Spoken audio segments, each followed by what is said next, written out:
Mr. Taylor. Why are you getting your machine or washing machine fixed? What happened to it? Alright. Today's stream, as the title says, we're going to react to multiple guitar instruction videos. Well, some of them may not be so guitar based. I don't know. So, the first one we're going to look at is probably going to take a bit of time. It's 20 minutes long. And it's called The Best Chords to Follow, Chord 2 in Major Keys, about music composition. So, oh, that looks good. Looks like I need to change a setting somehow. No, that's not what I want. Display, middle. Properties. Nope, not that one.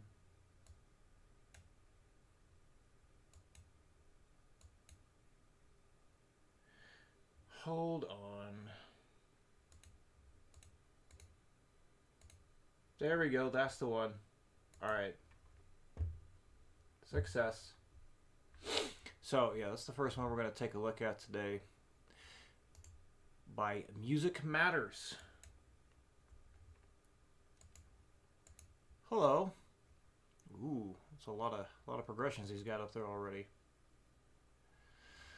So, when it comes to following chords, I've never been a huge fan of, oh, you're supposed to follow a chord with this kind of chord. If you use this chord, you must use that chord, and that chord, and this one, and all that stuff. I remember that squeaking noise. That's right. Caleb, hello, sir. Glad you made it.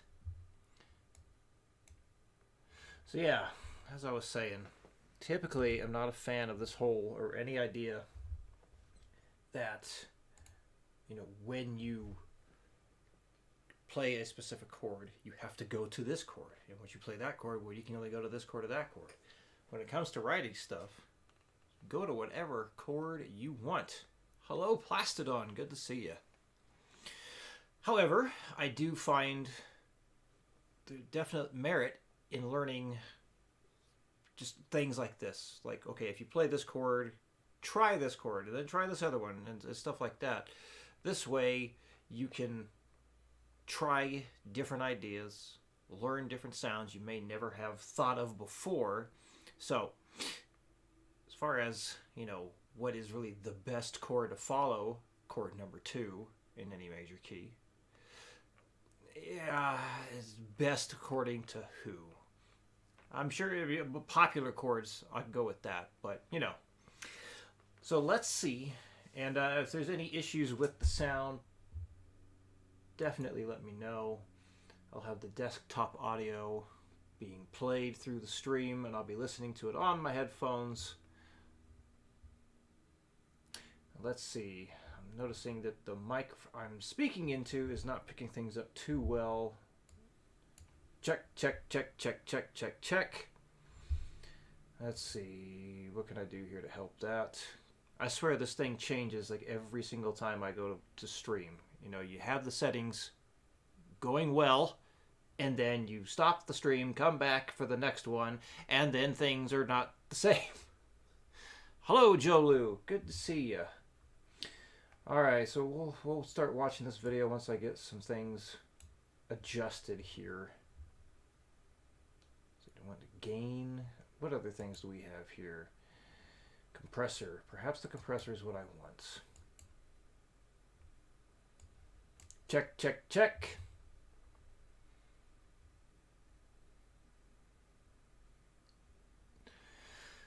One, two, check, check, check. Oh, do they have any like default? No, let's see. 1, 2, check, check, check. Output gain, move that up. Hello, hey, that worked really quick. Okay, so we got that. Now, what about when I play the guitar? That's way too much.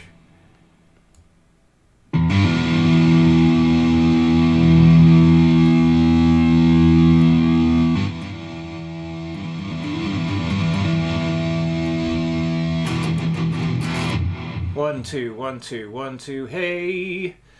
All right, that's looking better. Back down to this. Whoops. 1 2 check check. 1 2 3 4. Hey there, guy. Hey there, other guy.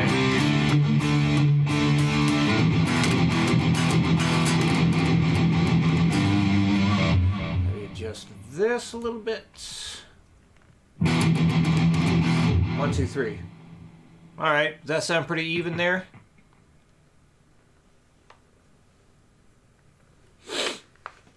I bet it was loud for a second there, for sure. Things sounding more even now. All right, good, good, good. All right, now let's see how. Let's close that, and all right. So, most likely I'm going to listen to this faster than normal. I'm going to listen back at 1.5 here. And here we go. Music Matters is the channel. Let's find out what the best chords to follow the 2 chord is.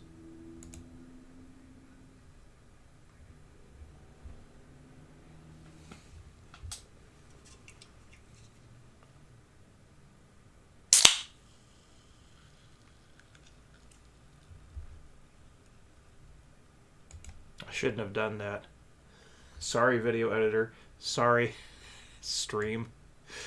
Oh, Lord.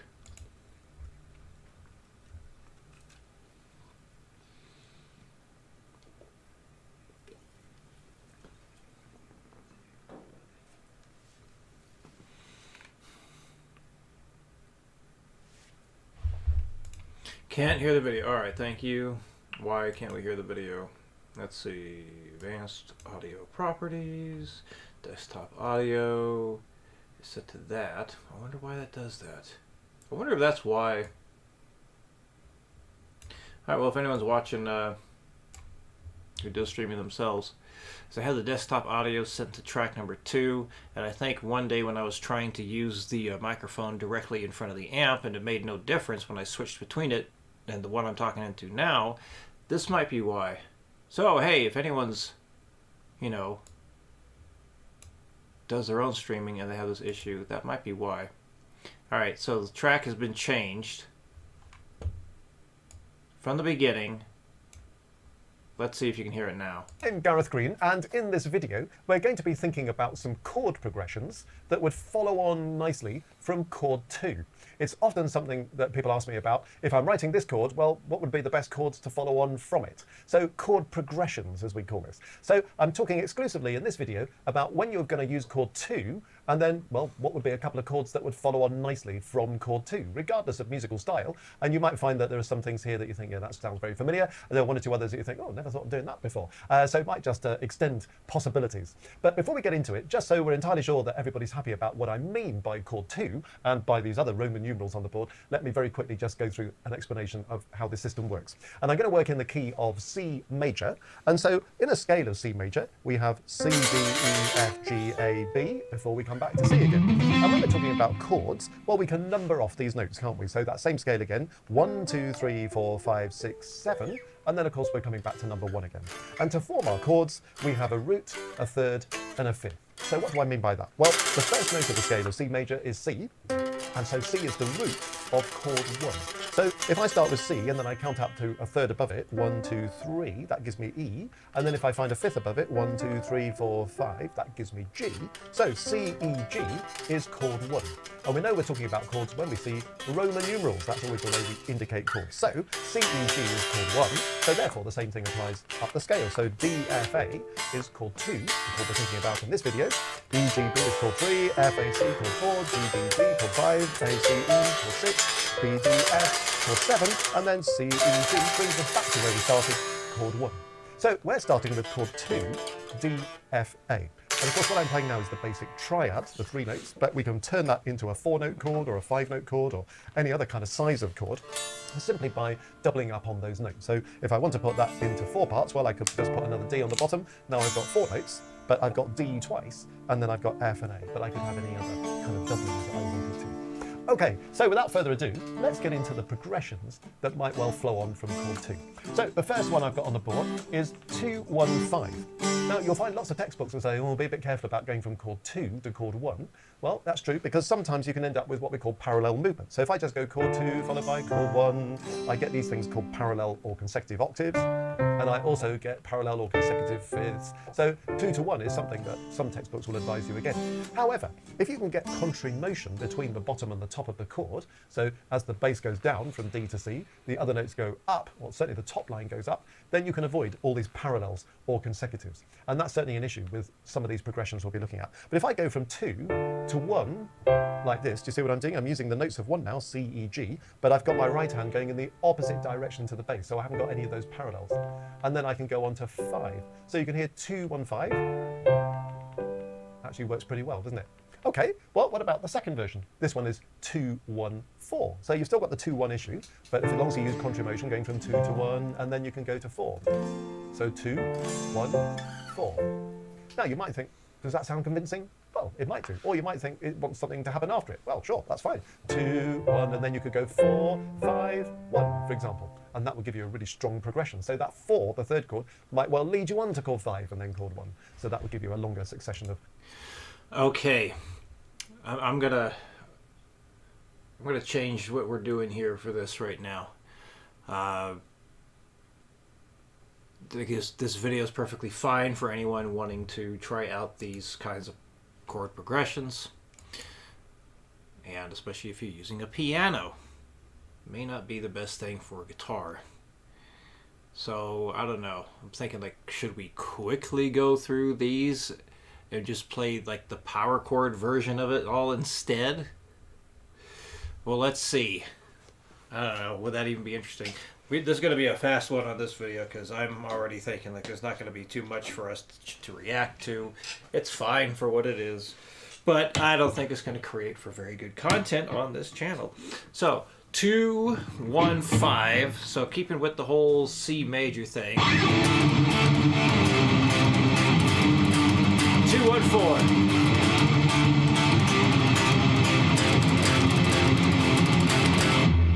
He has 2. Oh man, that looks so much like the 4. 2-1-6.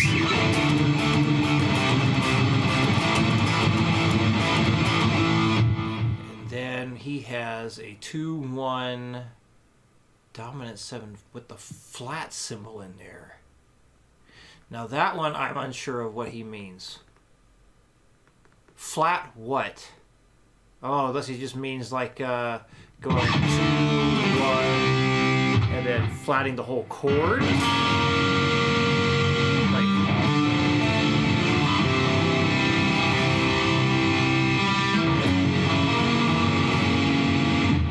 doesn't work in a very metally thing.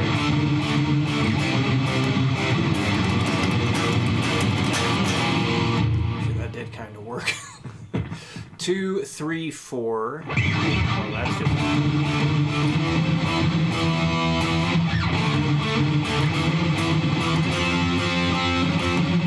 2, 3, 6. Yeah.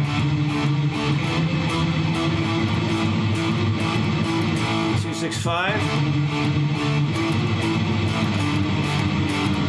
2, 3, 1.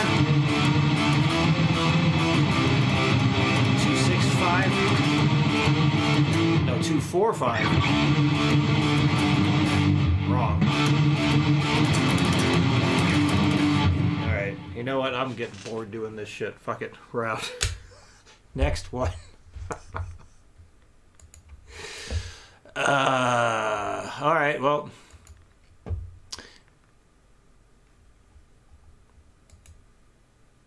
For anyone watching through this wondering what the hell, who's not familiar with these streams, I never watched these videos before reacting to anything, so it's all genuine. Alright, moving that from number 1 recommendation for amazing guitar solos, and it works every time. Curious how that one's gonna go. I don't know. The last time I watched a video from Stitch Method Guitar, I had no value to add.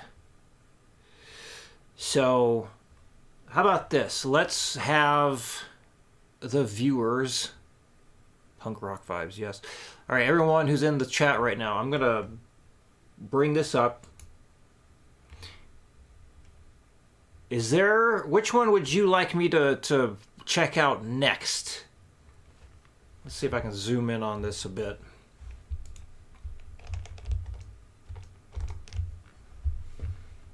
Anything stand out to you? You're like, yes, let's see what that one's about.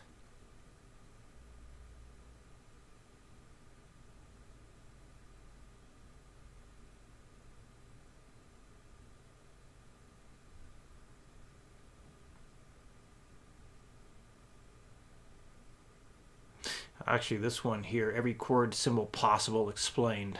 I want to test my knowledge on this stuff here, so that's one I definitely want to do today. Rick. All right, Caleb mentioned the Rick Beato one. We're doing that next. Okay. Hey everybody, I'm Rick. Hi, Rick Beato. So, as always, and this is possibly for the video edit, my lovely video editor to put in. This is my first time watching Creative Guitar Practice Ideas by Rick Beato. When I do these reaction videos, it is never with the intent to bring anyone down, tear anything down. Just give my opinion on the whole thing, see if I can learn something myself, spread some information, and quite possibly put a metal twist on the whole thing. Because that's what this channel is about. It's also about rock. I have thought about getting rid of these specializing in metal and rock and just doing specializing in metal. What do you think? Do away with the rock and just say metal from now on? Here we go. Hey everybody, I'm Rick Beato. I always tell people if I didn't have to work or do anything, I could just do whatever I wanted to, I'd practice the guitar. I don't know why, I just like to get better and I just enjoy playing the guitar so much. But I want to point out here, this is the first time I've seen a Gibson where the toggle switch is in a place that makes sense. You know, usually they're way up here, away from where you'd be picking and adjusting your knobs. So I don't know if this is a custom thing or what, but it's about time this guitar has a toggle switch in a place that's not stupid. because I make videos on all different topics, I go through periods of time where I don't get to play. Sometimes I'll go for weeks without playing. So yesterday I said, okay, I'm going to start practicing something. I need to do a post for Instagram, for Shorts, for TikTok. So what am I going to practice? What am I going to work on? Because basically my Shorts or my Instagram posts are just what I practice in the morning to warm up. But after you haven't warmed up for a month or haven't practiced or even touched a guitar, I mean, I go for weeks without playing. It's like, what do you actually do to come back from a break? The first thing to go is your right hand, typically. That's the hardest thing to keep up. The left hand, you know, they can stay in pretty good shape, but the right hand goes. It's the synchronization between the two hands is what takes time to get back. So what do you actually practice? Yesterday I did a post. I like taking simple chord progressions. Let's say if you're in minor, just 1 minor, flat 7 minor, flat 6 minor, and making little chord progression etudes, but using the modal sounds of each. Let's say you're in D minor, so it'd be D minor, C major, B flat major. So I'm going to use like Aeolian, Mixolydian. Let's say you're in D minor, so it'd be D minor, C major, B. D minor, C, and B flat.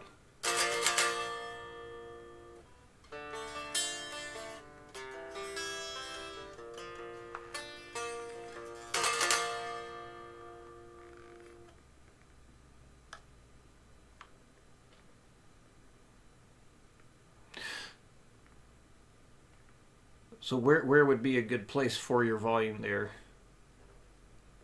It was like, is the tone knob ever in a good spot? E flat majors. I'm going to use like Aeolian, Mixolydian, Lydian sounds.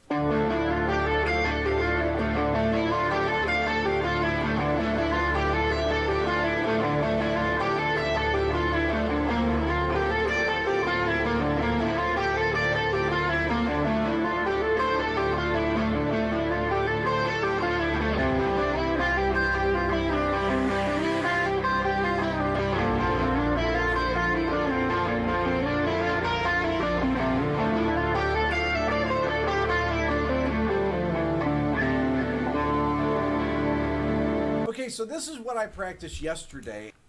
Well, that definitely sounded pretty cool. I wonder how long it took him to put all those images together that way. Constantly having to change the dots from black to red over and over and over again. Well, hopefully we can actually break that down and see what he played. Let's find out. We'll go back to that and pause stuff if need be. After taking a break. The way I wanted to warm up was to actually play something on different strings. A lot of people will do these warm-ups that go like this. When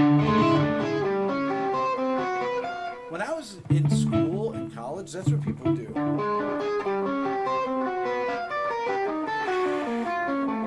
That was like a common warm-up. And every guitar player did. I was like, why would you do that? It's not really a musical sounding warm-up. If you're going to warm up with something that actually sounds like music, right?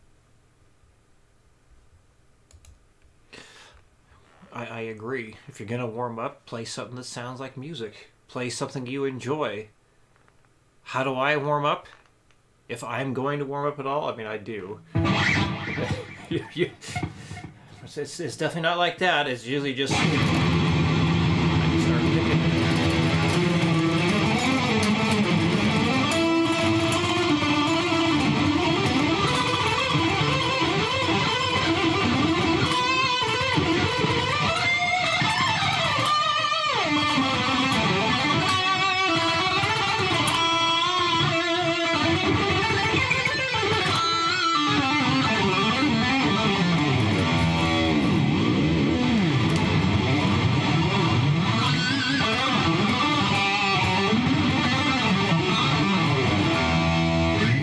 basically just noodle all over the place.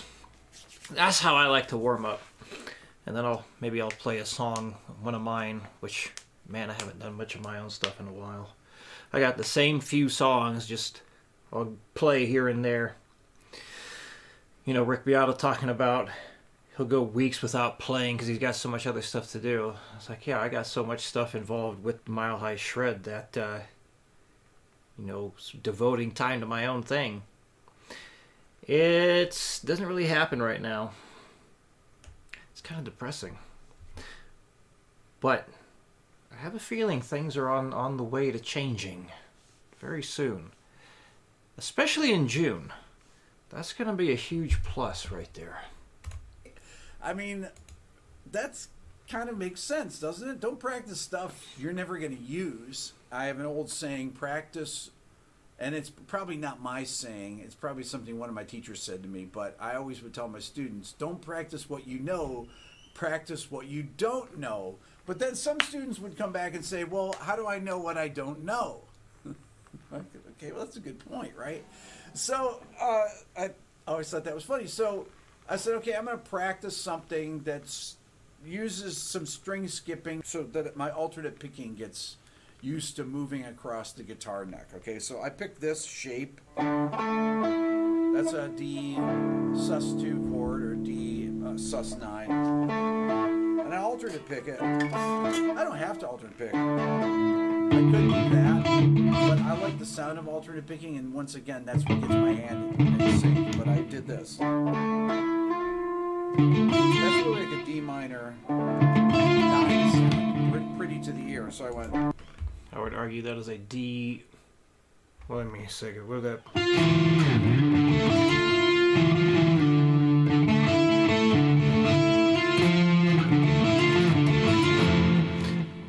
It's really a D minor add 9. So here's where I might upset somebody. Does a D minor add 9 have a D minor 9 sound? Well, sure, because you have the minor triad plus the 9, but the thing that's missing that actually makes it a D minor 9 is the flat 7.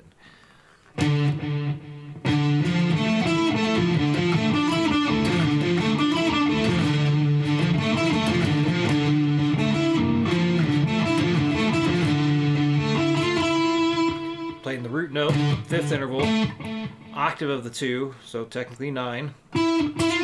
He's sliding up into the flat 3rd. 1, 5, 2, flat 3, or 9, 1, 5, flat 3, 9. That makes it a D minor add 9. If it was a true D minor 9, we would have the flat 7 in there as well, which would be the C notes.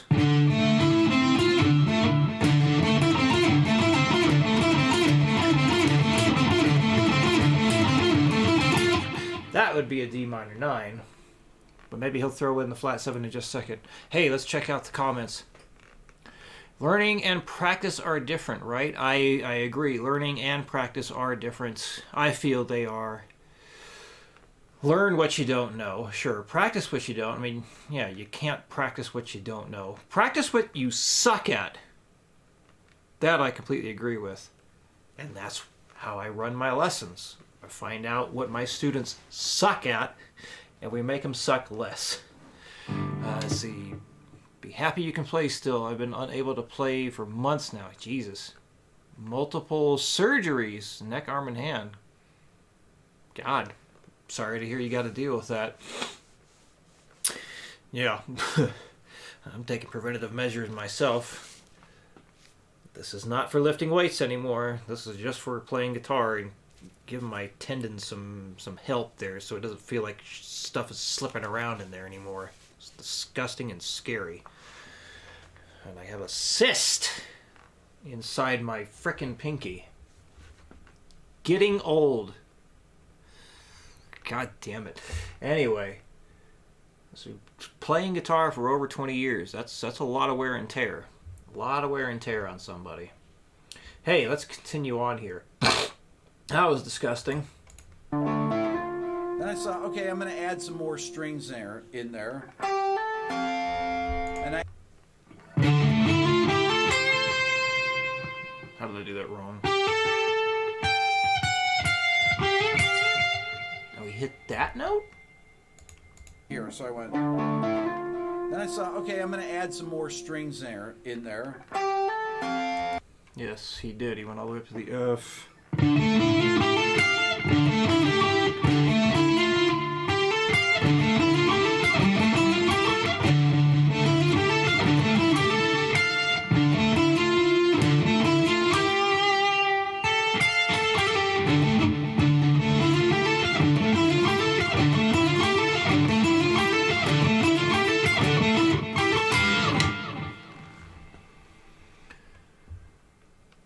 Good God. Carpal tunnel surgery, trigger thumb, and cyst. Well, is there a light at the end of this surgery tunnel? The doctor's telling you hopeful things? And I added that part to it to give it a little bit more harmonic.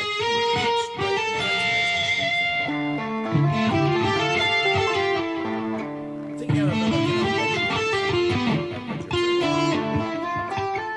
and one other thing is I have a slide in there and I have a hammer on and pull off in there. So what I'm trying to do is I'm trying to just work on something that has a bunch of different techniques all together so that I'm practicing position changes, slide to the hammer on and pull off on the way down and try to make it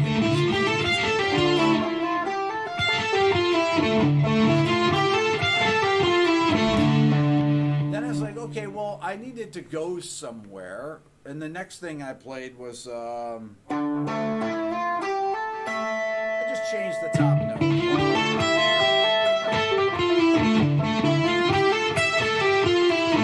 It's like a 2-bar pattern. Then the third one, I was like, oh, I'll add another note in there for color, and I added the flat 6. That flat 6 really gives it a minor sound. I love that. Beautiful sound.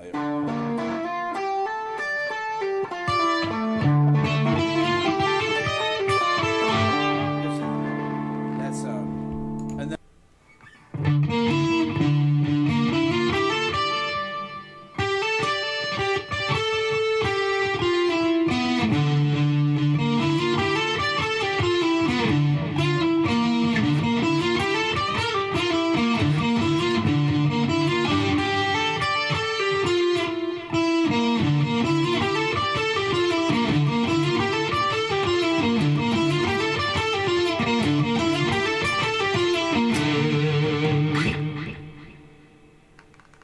Fuzzy Bunny.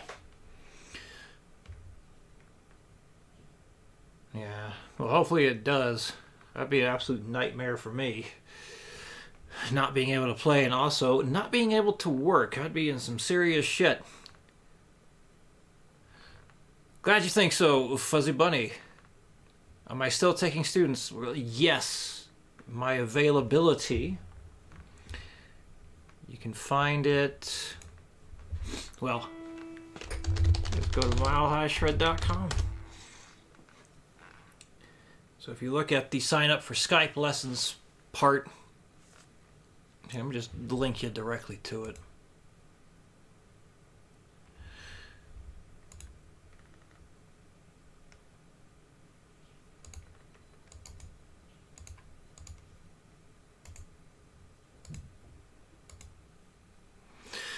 Yeah, so what I have available is on that that second link there.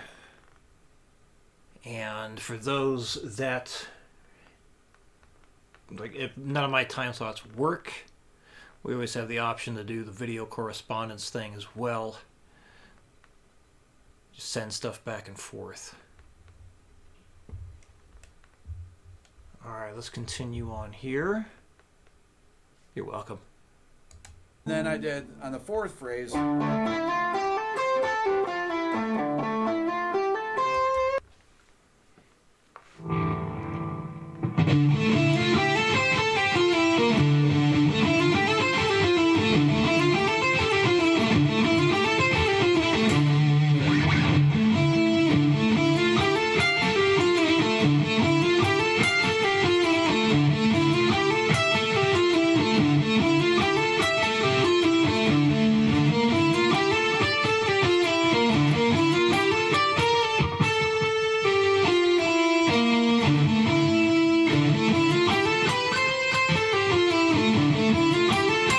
Hey, there's that C note for the minor 7 or the minor 9.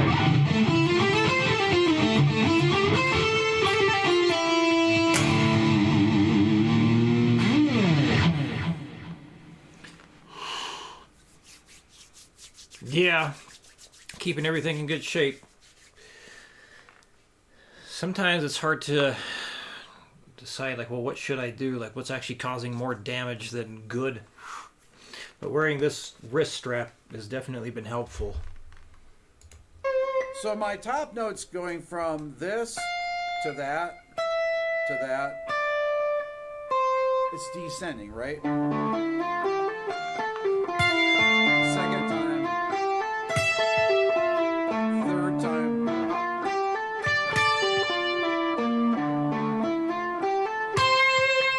I didn't repeat them 2 times each. I just did it 1 time there. But I changed that B flat, added it on the 3rd time just to make it different, because musically you don't have things repeat too many times. Usually the 3rd repeat of something, people are bored, so you want to change it for interest. Then I'm like, okay, well, where do you go? Well, I'm going to go to C major next. So what's the pattern I'm going to use? So I went to... That to me is just beautiful, Sonny. I love that. I had never...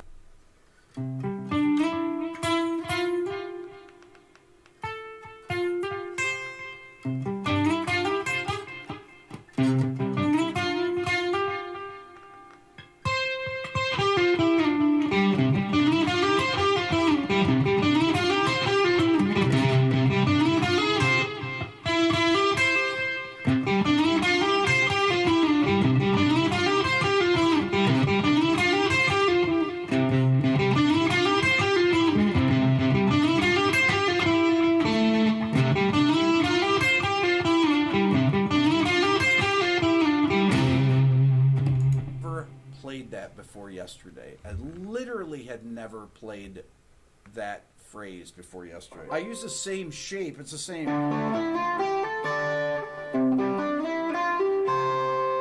love that sound.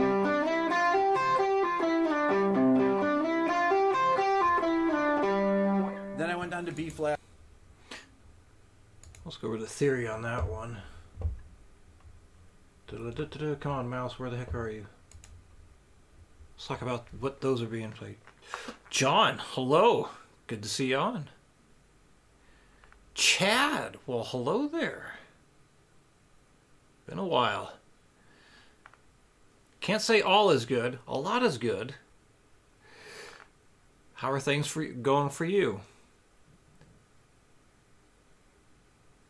Have you seen my arms? Very much in shape.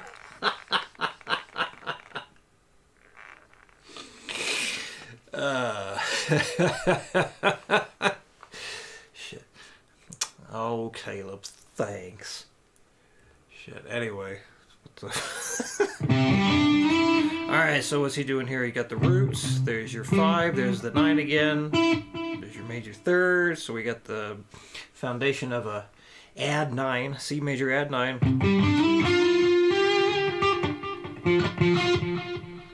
We got the 11 in there. Same as the 4. So, and then he hits the octave there. So basically, it's a C add 9 add 11. C add 9 and 11.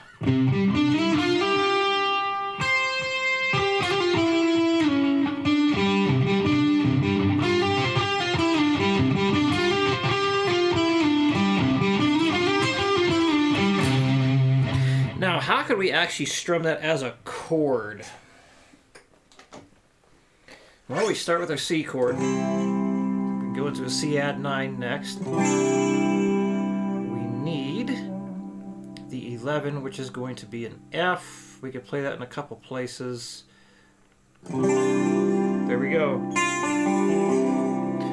There's a C add 9 add 11. There's a root 3rd, 5th, 9, 11.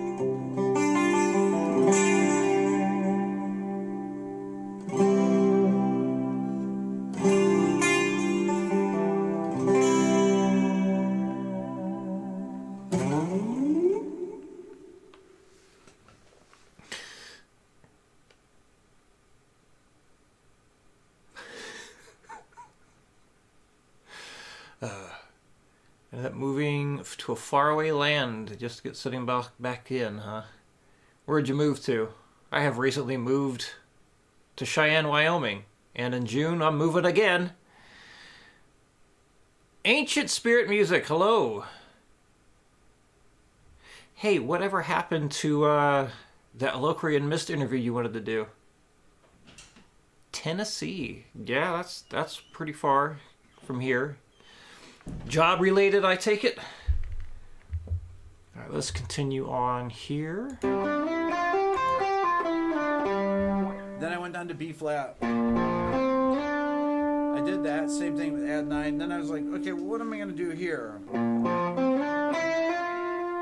I thought, I'll go to that note instead. I'll keep that same note.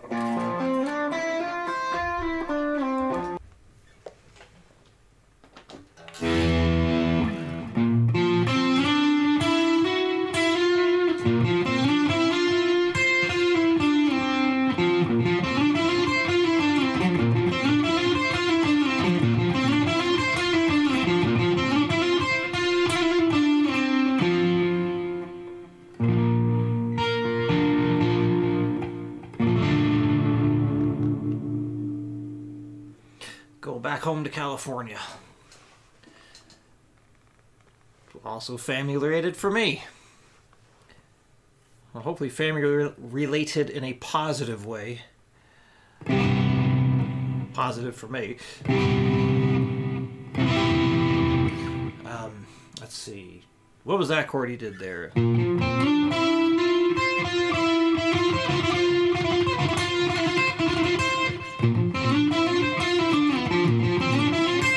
Well, he's got the B flat add 9 again. This time, that's right, he did talk about doing Lydian stuff earlier.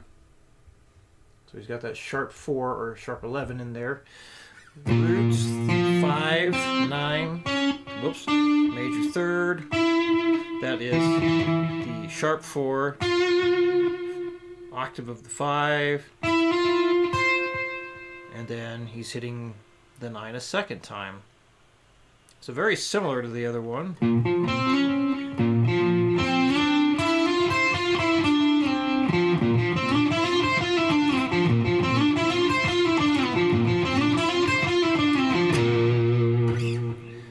this would be a B flat, add 9, add sharp 11. Now doing that down here would be a pain in the butt, I think. How would that work? Because we have adding the 9. I'm just going to move it over here. But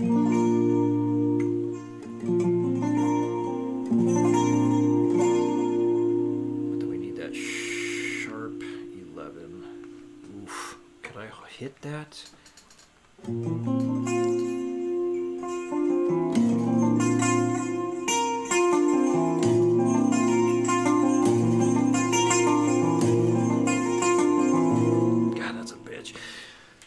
Whew. Well, there we go. That was a B flat major, add 9, add sharp 11. That's kind of painful. Is there another way I could do that? I'm curious. Because the notes we have, let's see, B flat, D, F, no, I got that wrong. Oh, that's right, B flat, D, F, and then we also need the C and E. So I could use an open D and an open E.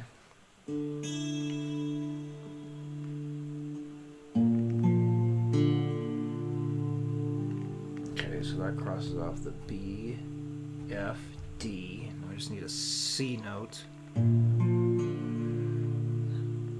could also do here. What am I doing wrong? That's right, because I lost that. No, here we go.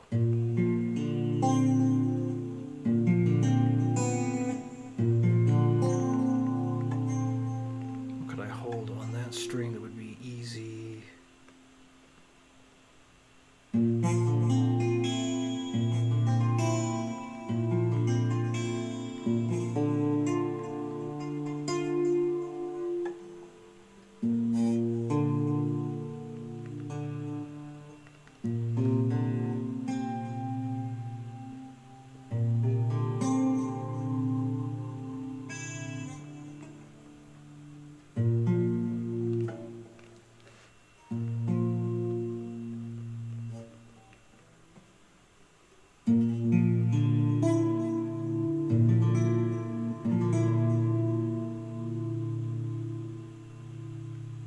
Yeah, this is a tough chord to figure out no matter what.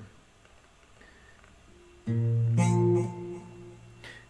F, D. Need the C and the E still. Because I could play the C here just fine. I could bar that. And just leave that high string, E string out of it there. So there's your B flat, which is the root. There's your 5, the D note. Not the D, that's your F. B flat, F, which is the 5, D is your major third. There's your C note, which is the 9. Yep. And then the E note, which is your sharp 11. So B flat major, add 9, add sharp 11.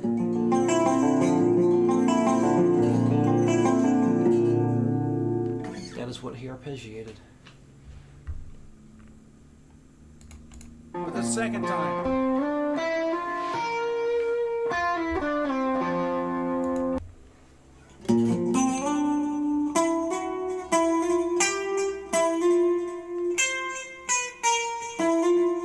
Where did he go? I'll go to that note instead. I'll keep that same note. For the second time.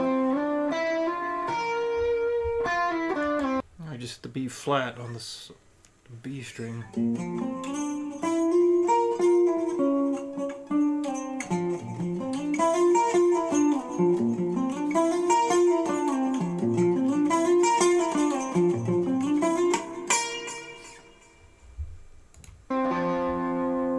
did something like and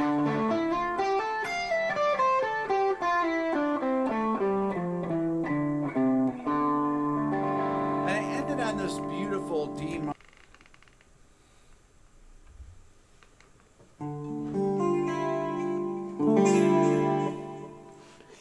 Yeah, I'm gonna double check this. D minor 9/11. So that's trying to say D minor 9 add 11. If that's the case, why not just say D minor 9/11? Let's hear what he says. Minor chord with the 11 and the minor 9, which kind of gives you the sound of the whole thing, right? Well, that's just like saying, why don't you check a D minor 7/9 for a D minor 9? I don't think that is the proper naming. Because what do we have here? There's your root. Let's switch back to this view.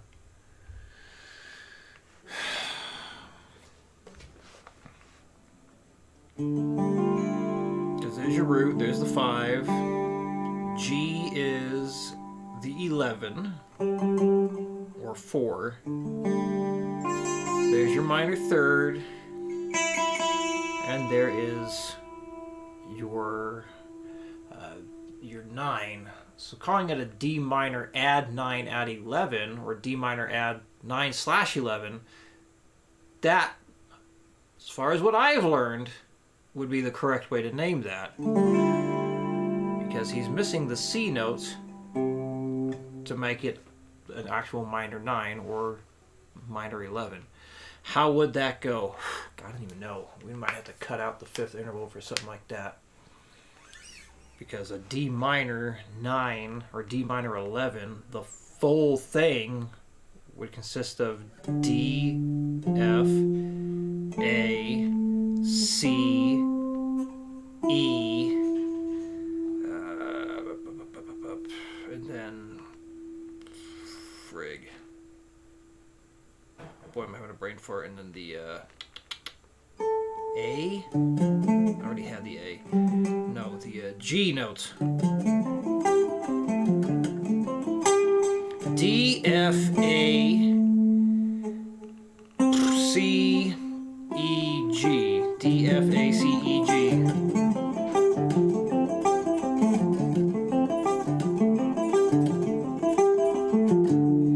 Those are all the notes for a full D minor 11.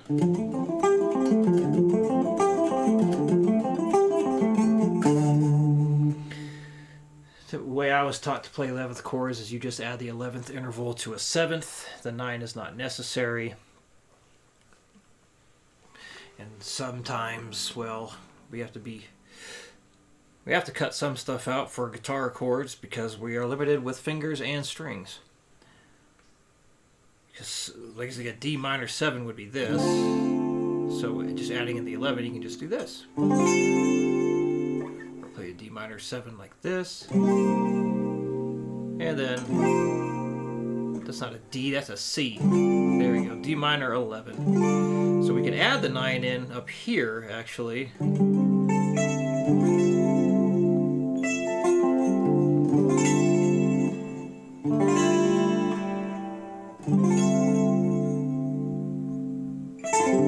That actually would contain all the notes.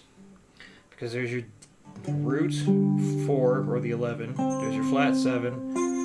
That is your flat 3rd. That's your 5. That's your 9.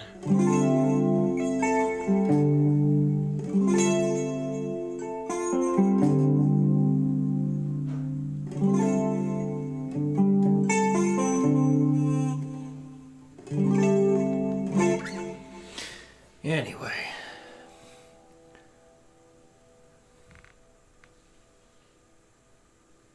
Oh, Lord.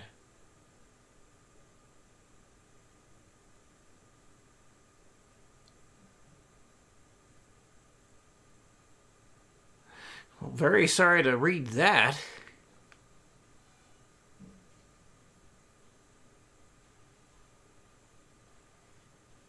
Wonder why Brazil would be censoring instrumental reviews, or any kind of music reviews, that is.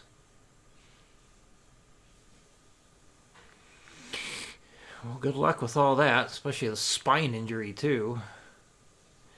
I certainly understand periods of depression. But I suppose if you are dealing from a spinal injury and having everything you say get censored and everyone's getting arrested, yeah, that's a good reason to feel depressed. Right? Just love those beautiful open string chords. But that was a practice thing that I would do, or that I came up with yesterday to work on getting warmed up with the guitar. The next thing that I would do would be do something that was a scale thing, and that might be the only thing that I practice for the day because I don't have a lot of time. I might just take two ideas, and maybe the scale thing is this. I did this on an Instagram post or a Shorts post recently where I played a major scale, D major scale with 2 notes per string. So on the way up, I use 2 notes on that string, 2 there, 2, 2. But then I ascended on the string, and on the way down, I do 2 notes on each string. Except on the low string, I descend down that.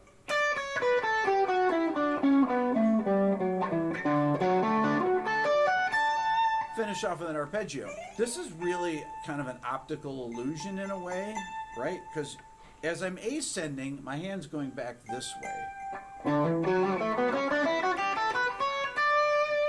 You think, you hear the notes going up, but my hand's going back towards the headstock. And then the same thing, it's an optical illusion when I'm descending but moving upward. I saw Petrucci do something like this. Going up and down at the same time. Like that. Alright, well. Interesting video. It's also interesting to see how you can just do something like this. Kind of like what I'm doing, right? You don't need a whole lot of scripted content. It's like, hey, here's a thing I did. This is what I'm doing in it. This is how I thought about it. Boom, done. So it seems like the thing to sum up there is, well, I don't know. How would he summarize that? Basically, practice things that you don't normally practice, I guess. Anyway, hey, if you're looking for ideas on new things to practice, I give lessons. There's also a bunch of stuff you can get on Patreon for only $1 a month.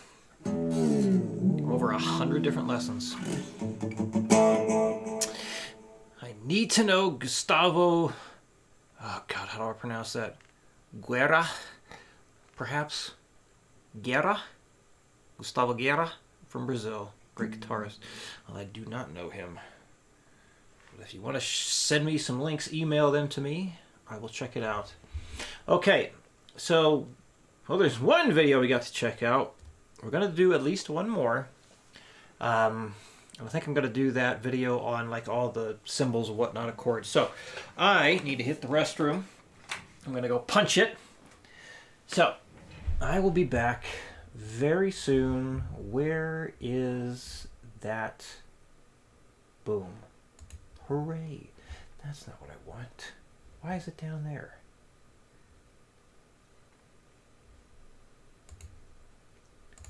Move that to the top. There we go. That works. All right. I shall return in a moment.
turning. Need a new washer. That is bad news. Well, damn.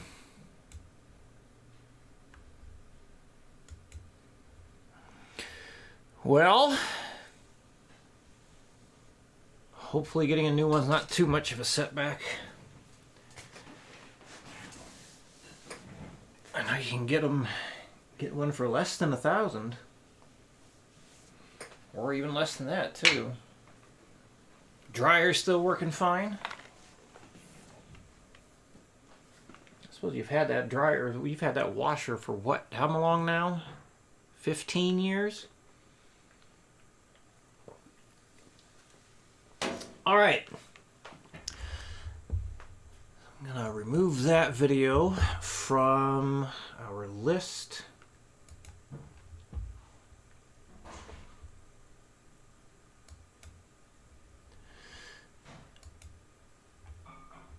Okay. So this is one I'm very interested in. David Bennett piano. I've been very curious to try this and see how much I know. Every possible chord symbol explained.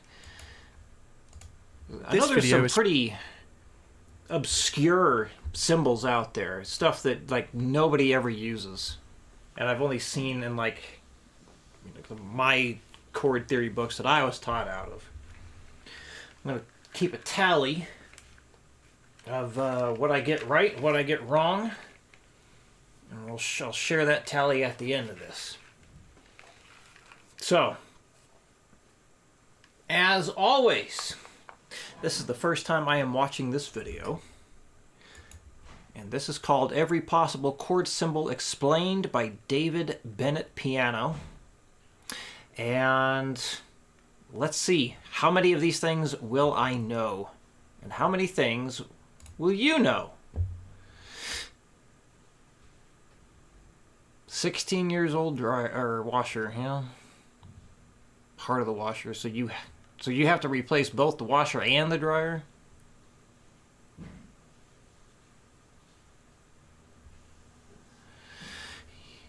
Yeah, Lowe's, Home Depot, both of those places got some decent stuff for around that price. Goddamn. No, the 16 years good for a washer? Okay. Let's get into it here. So let's move this over a little bit because not everything's showing. Here we go. Okay. Sponsored by TomPlay. There are all sorts of symbols that you can encounter when you're reading a chord chart. Sometimes the exact same chord can be labelled with a variety of different symbols. So today I'm going to go through every possible chord symbol that you could encounter on a chord chart to make sure that you know what to do when you encounter it. So starting with the simplest chord symbol we could get. Okay, well that's just saying it's a C major chord. So that should be it. Anytime you have just the root note labeled, it implies major. Let's see. Am I right? If the chord symbol is literally just the alphabetical letter, in this case C, then we play a major triad based on that note. C major. Very occasionally the majorness of the triad will be specified with the word match, but almost always it will be simply just the alphabetical letter. If there is a lowercase m... That's minor! That's telling you it's a C minor. Following the letter, then it's calling for a minor triad built from that note, C minor. Note that it should be a lowercase m. If it's an uppercase M, that's major. This could actually be referring to C major. Also, if you've ever read a jazz chart like Penny Lane. Let's see, we got B.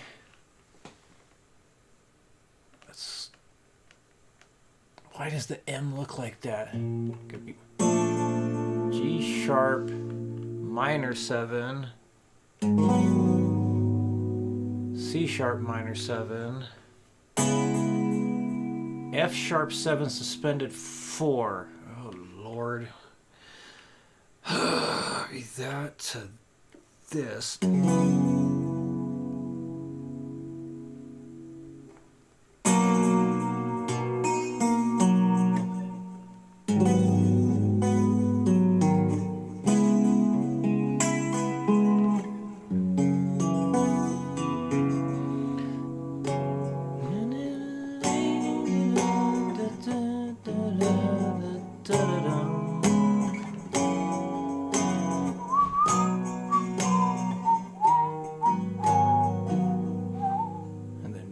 B minor 7. Interesting. Anyway.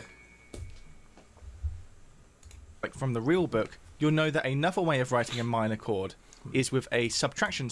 Yes, minor 7. In that case, it's a minor 7. B minor 7. Sign. A minus sign. So C minor could be labelled like this or like this. If we're given the word dim, it means that we're diminished. Meant to play a diminished triad chord, C diminished. And a diminished triad can also be notated with a little degree mark, a small circle. Like, that's how I first learned the diminished symbol, the degree symbol. But like using Guitar Pro, it always just comes out as DIM. Unless it's a half diminished chord, half diminished 7, then that actually shows up for an automatic symbol. But yeah, anytime I'm using Guitar Pro, it's DIM. Never does use the degree symbol. Likewise, if we're given the word org, augmented, that means you have a 1-3 sharp 5. Then we're meant to play an augmented triad, C augmented. An augmented triad can also be labelled with an addition mark, a plus sign. Or occasionally, you'll literally just get...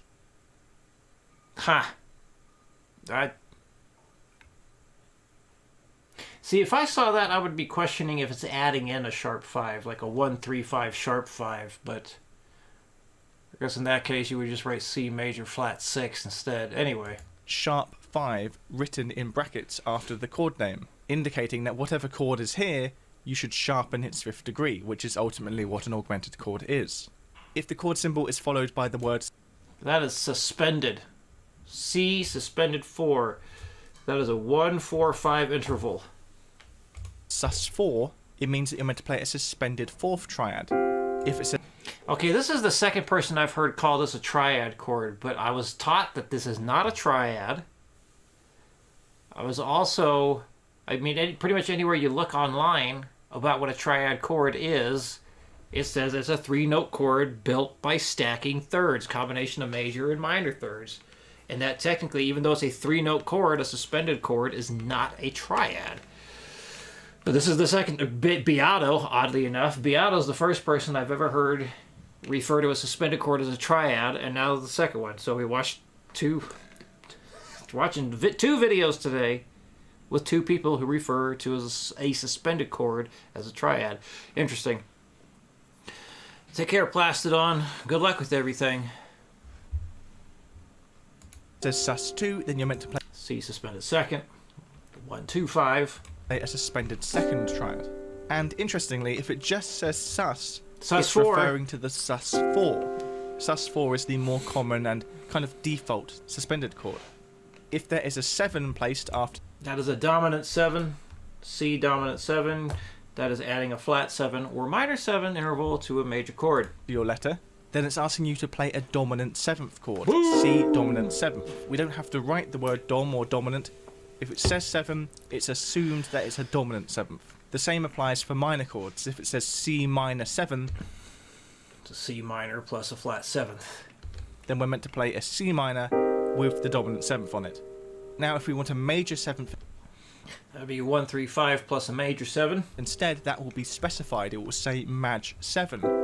Or sometimes it will actually have a triangle. I was about to say that. He beat me to it. Triangle like this. Follow. So that's one that's very rare. Like, you almost never see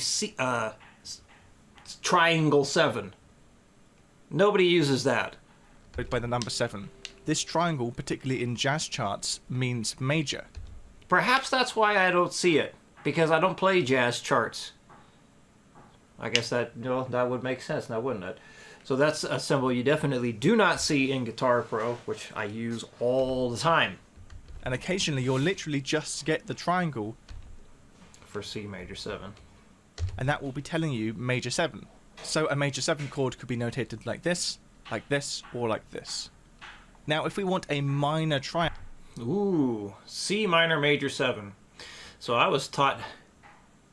There's a theory book I was learning out of called this a C minor natural 7, implying that you're adding a natural 7th to a minor triad. So, but yeah, everywhere else you see it's called minor major 7, which implies you have a root, flat third, 5, 7. So adding the major 7 to a minor triad, which is very harmonic minor. Triad, but with the major 7th on it, then we'll usually wind up with something that looks like this. A small m followed by a large M followed by 7. The lowercase m is minor, the uppercase M is major. A C minor chord with a major 7 on top. Diminished chords get... C diminished 7, that is a 1 flat 3 flat 5 double flat 7. A bit interesting when you come to 7ths. If the chord symbol says C dim 7 or C little degree mark 7, then we are to play this chord, a C diminished 7 chord.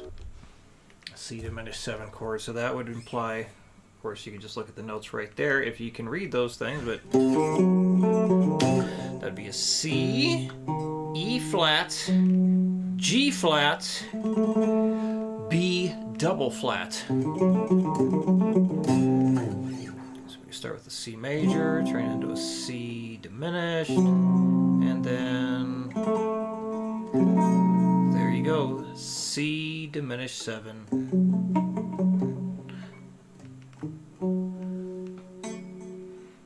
Can't really strum that thing on guitar. That's one disadvantage of the guitar.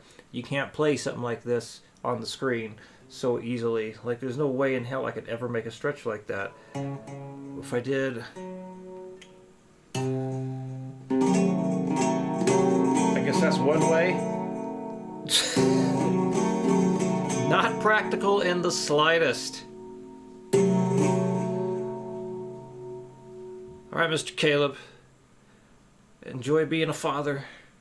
Good luck on your fatherly duties. Glad you could come in. Oof. Alright, continuing. You'll notice that the 7 of this chord is actually what you might sometimes consider the 6th degree of the scale. But don't get too confused about that. The best way to think about a diminished 7 chord is that it's a stack of minor thirds. Now we have another type of... Half diminished 7. That's a 1 flat 3 flat 5 flat 7. Which would be this.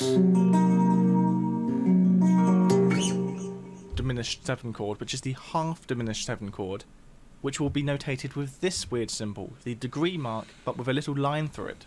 This is indicating that we effectively want a C minor 7 chord, but with its 5th flattened.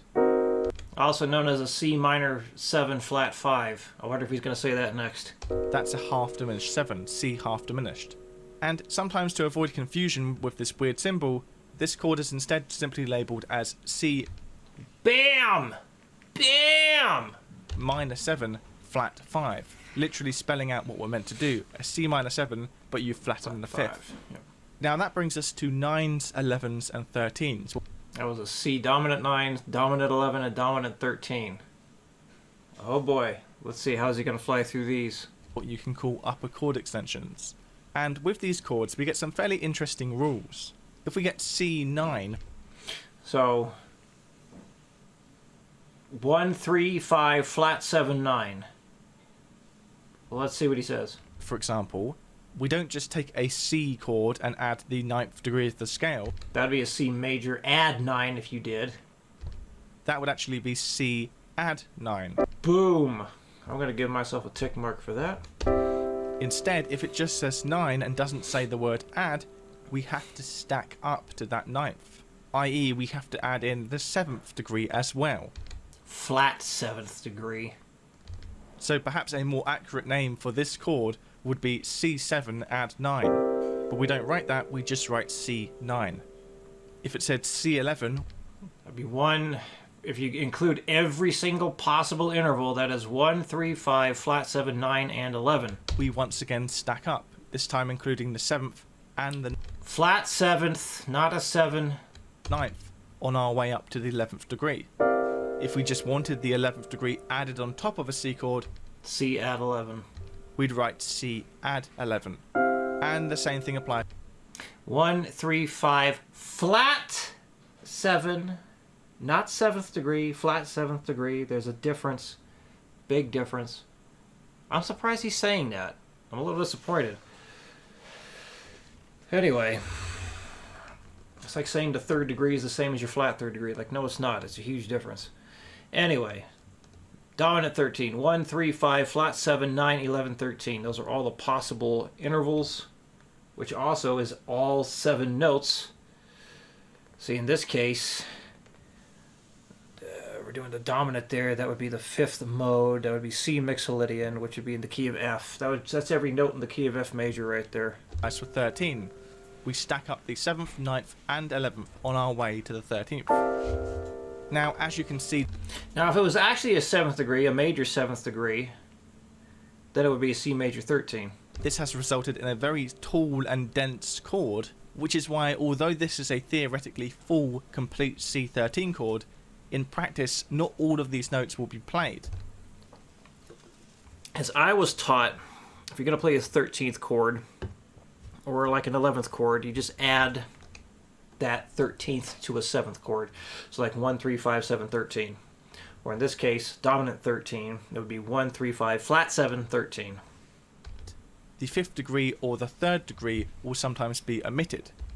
5th degree, I was taught you can omit from a lot of things because the 5th interval does not define a major or minor sound.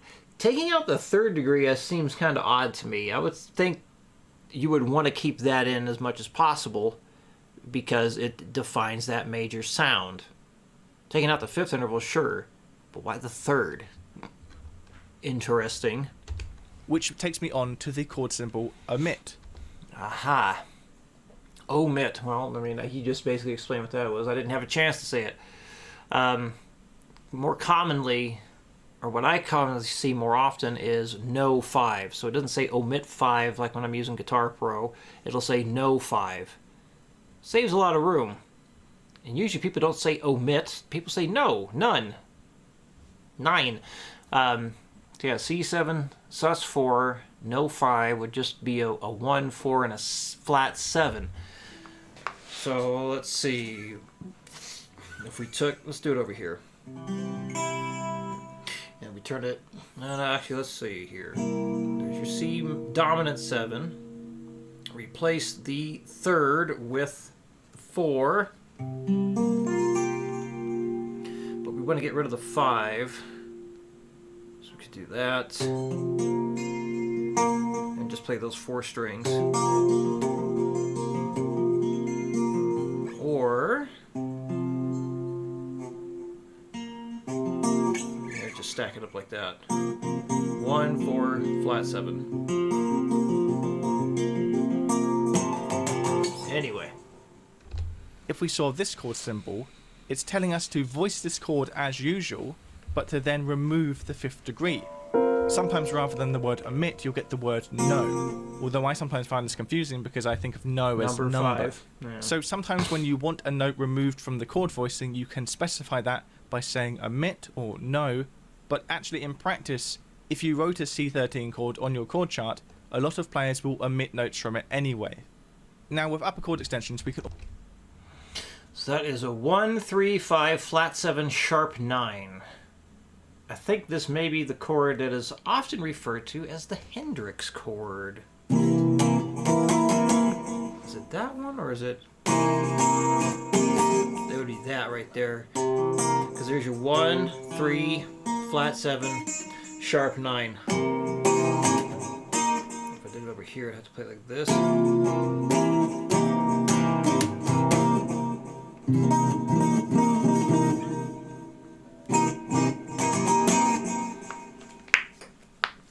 That I think that's in it might be harmonic minor, but maybe not. No, I don't know what key you'd find that in. I can't think of it off the top of my head, or what scale it'd be in.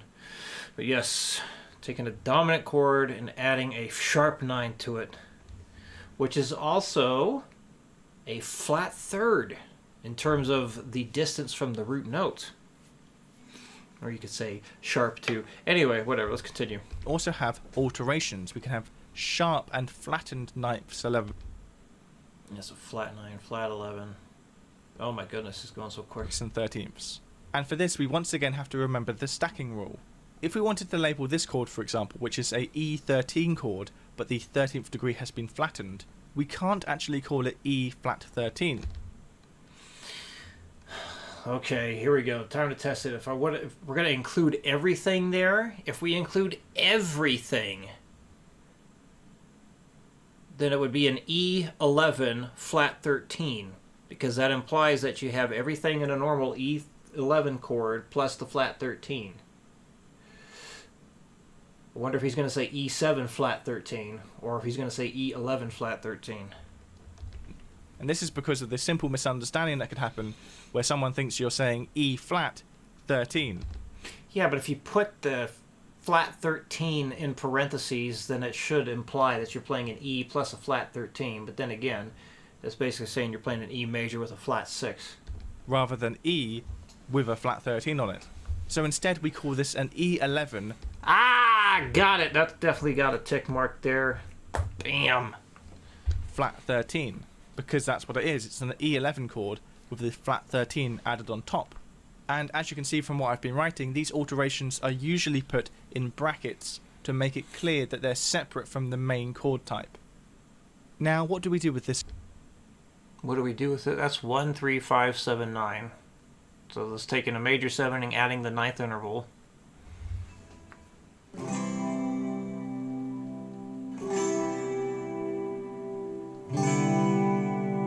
So there's a nice easy way of playing a C major 9.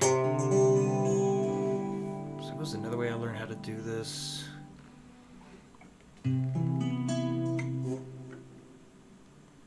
It's a movable shape. There we go.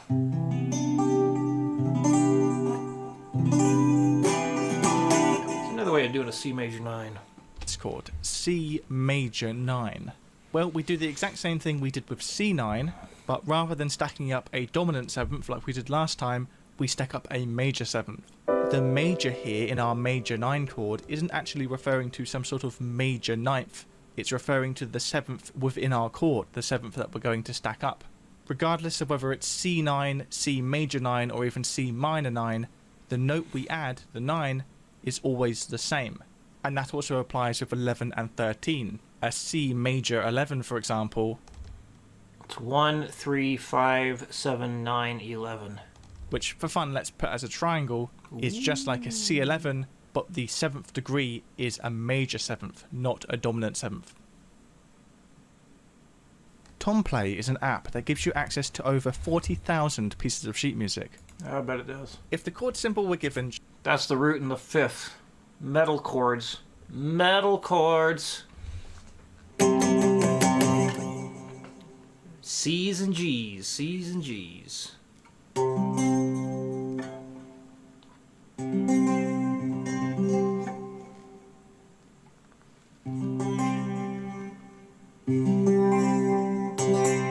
Anyway. just says 5 after it, like C5, then it's asking for what you can call a power chord. Literally just C, and then it's 5th above it. No third in the chord. Now this means, of course, that C5 is technically a 2-note chord. So because we usually like our chords to have at least 3 notes in them, the root note will often be doubled up an octave higher. If we're given this symbol, that's 1, 3, 5, and 6.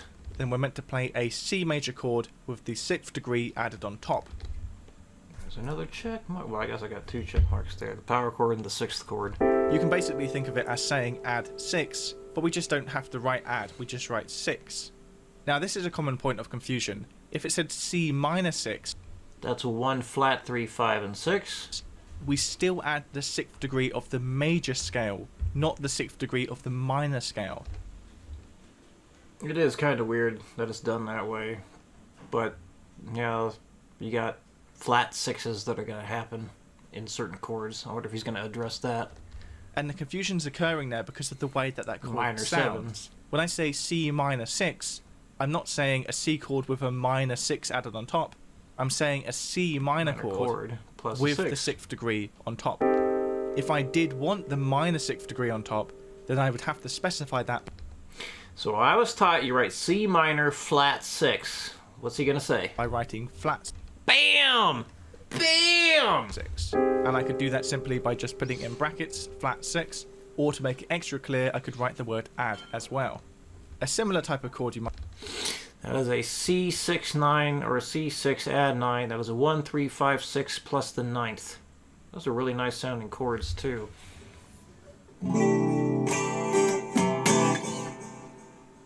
Let's see, is a 6-9 chord.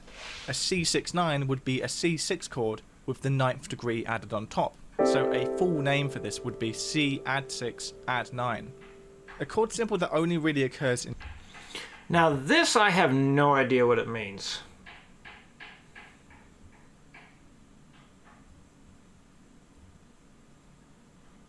I wonder if my video editor is going to hear herself chopping away in the kitchen right now and then yell at herself again.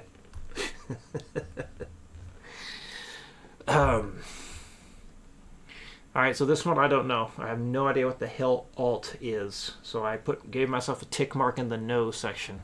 In jazz music is alt. C alt is asking us to create a C altered chord. Now the altered chord isn't one specific type of chord. Not one specific type of chord. Alright, so does that mean like pick your poison kind of thing? You just like, if it's the one chord, you could make it a C major 7 or a C major 9, C major 11, C add 9, C add 11, something like that. It's a variety of different chords that we can create. If we're asked to play a C alt chord, then we need to play a C dominant chord, a C7 for example, but the 5th degree of that chord needs to be either flattened or sharpened. Alright, so I was wrong, but interesting. So a C alt chord means you have to start with the dominant 7, and you either flat the 5 or sharp the 5. Okay. And or we can also add a flat or sharp 9 on top of that. Goodness. Now we might get a chord symbol. That means C major over E, which is basically taking this C major chord and then adding the open E string below it. That is a C major over E, because E is the new bass note. Not necessarily root note, but the bass note. C is still the root note, but we have a note that goes below the root note in this case. That looks like this. C/E. With chords like this, with slash chords, what you're expected to do is play the chord on the left hand side as normal, but then have the note on the right hand side as the lowest pitch in that chord, as the bass note. In this example, C over E, this is actually an inversion, because a C major triad already includes the note E within it. So by placing it at the bottom of the chord rather than in the middle where we'd usually find it, we're inverting the chord. But not all slash chords are inversions. Slash chords are ultimately just a way of communicating I want this chord but with this bass note. So for example we could have G over A like this, which is technically actually an A11 chord, but writing it as G over A is a more intuitive and simple way to do that. G over A in that way. So let's see, you can do it like this. No, do it like this.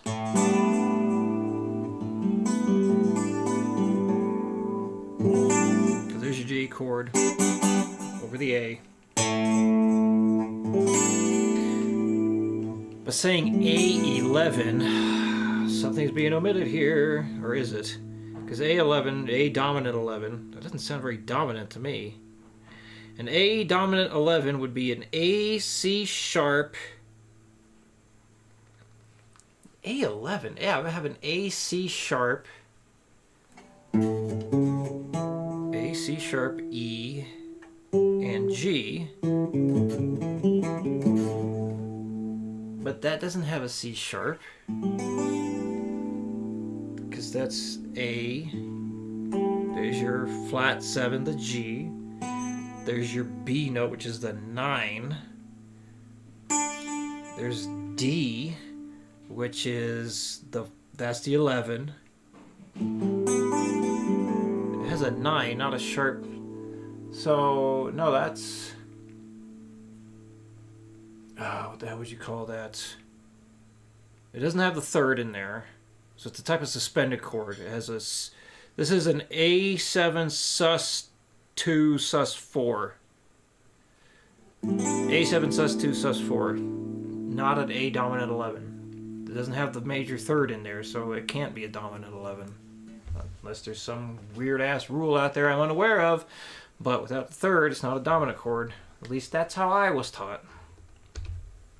The only other types of chords that I've not mentioned yet are miscellaneous chords. There's a lot of other chords out there so far. I mean, he did cover suspended, but he didn't cover like suspended flat 2s, flat 5. But I guess in a way he did talk about it because he talked about alterations, like in parentheses, things like that, or he called them brackets. What I would refer to as miscellaneous chords. Combinations of notes that don't really have a standardized way of referring to them. Interesting. And what we do in those situations is we just find a logical way to describe the chord. So, for example, if we wanted a C major chord, but with the 2nd degree included as well, just C add 9, or C add 2. We could refer to that maybe as a C2 chord, or a C add 2 chord, right, if we wanted to be sense. extra clear.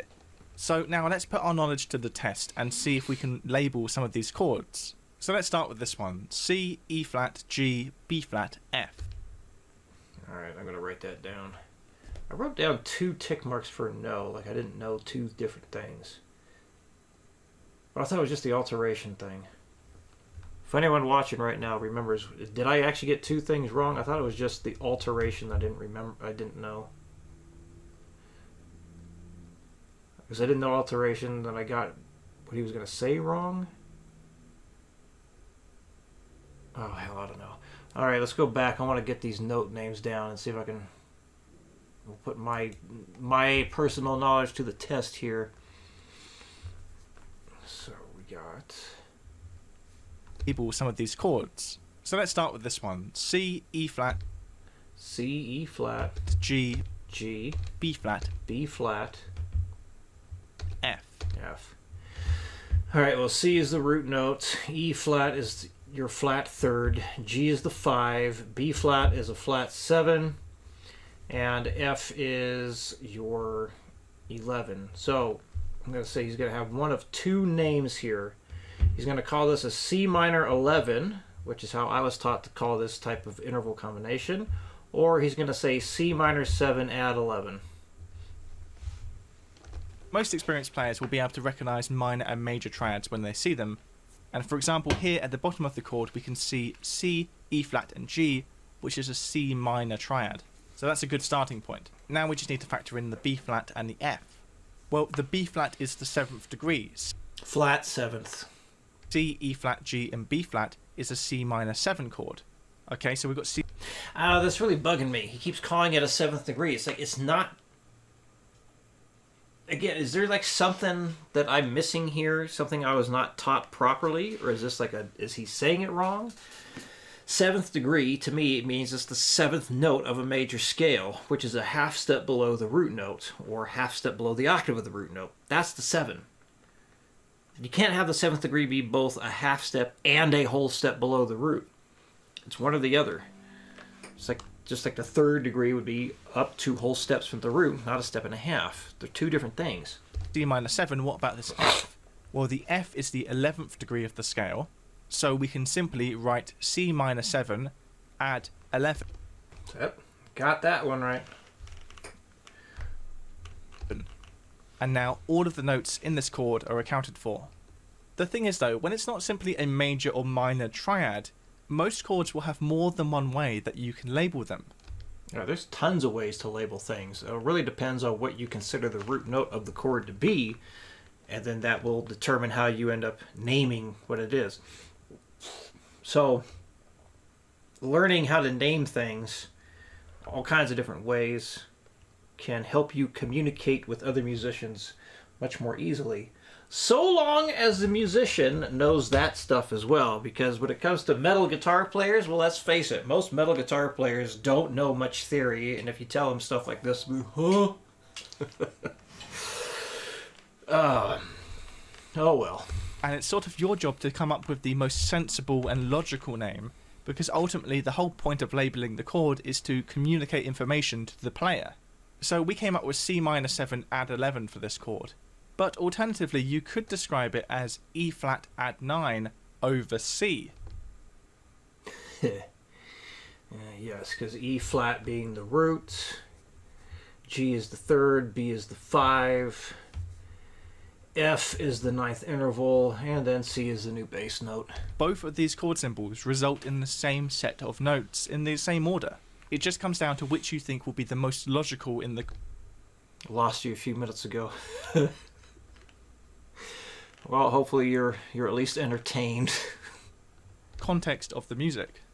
Some chords, in fact, will have such a Jesus Christ, that's a bunch of minor seconds there. weird selection of notes that there's actually no real simple way to describe the chord. See, here's where my knowledge sucks. You have the IQ of mayonnaise. Jeez. I don't have anything witty to say to that. God, see, this is where my knowledge is lacking. Actually reading standard notation like this.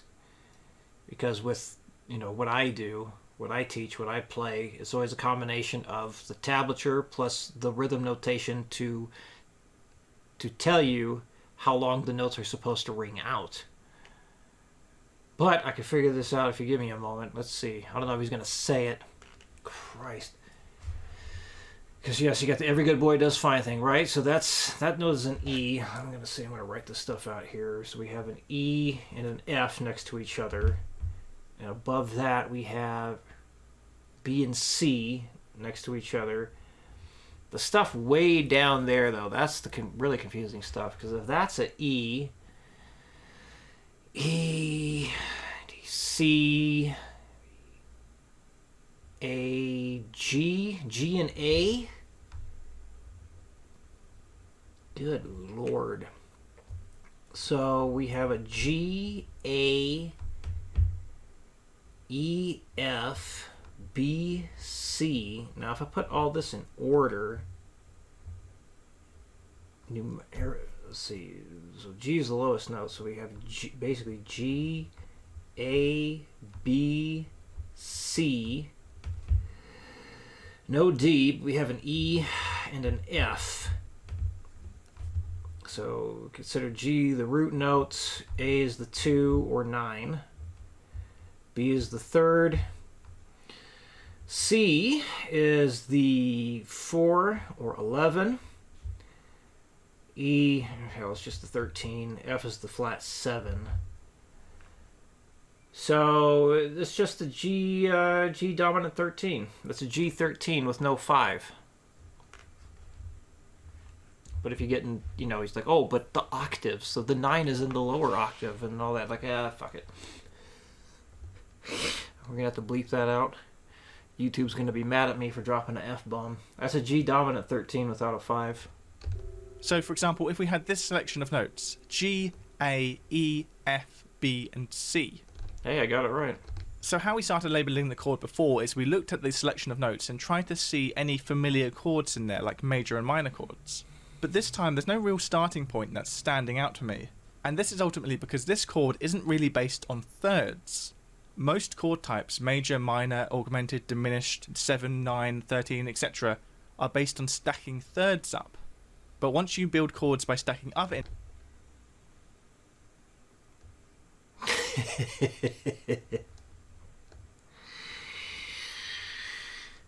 Yeah.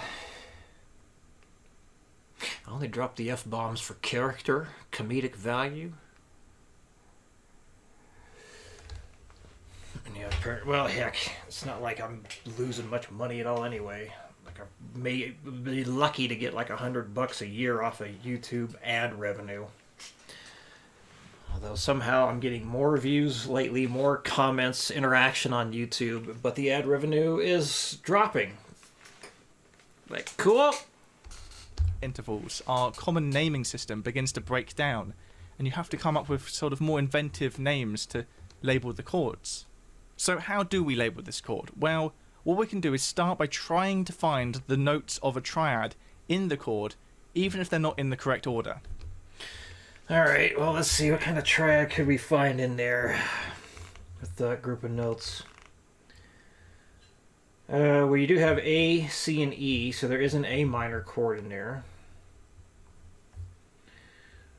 You have C, E, and G, so there's a C major chord in there. You have F, A, C, there's an F major chord in there.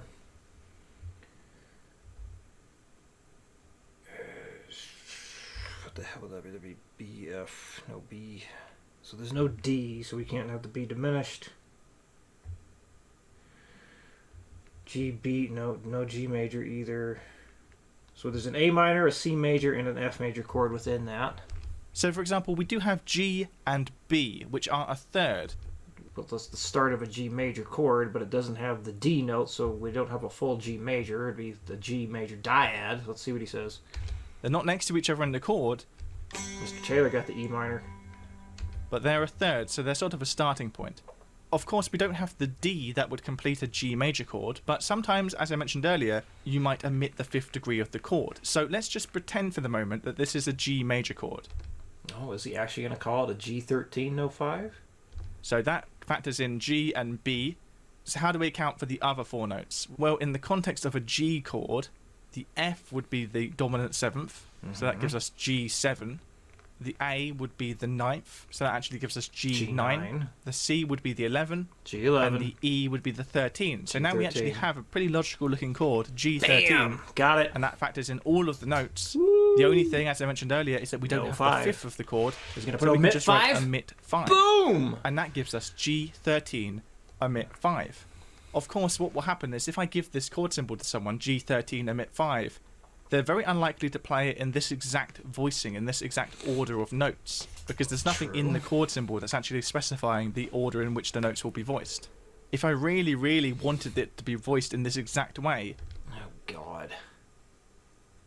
If he wanted it to be voiced in that exact way with the exact octaves of everything, what the hell would that be? Because you got the B note up there. So that's one of the issues I have with, like, being concerned with octaves of, like, the 2 and the 9, the 4 versus 11, or the 6 versus 13. Is he going to take into account the B note being an octave above? So is he going to call it a 10? Like, refer to the B note in the G chord as the 10th interval instead of the 3rd? Well, assuming he doesn't, we'd have, oh God.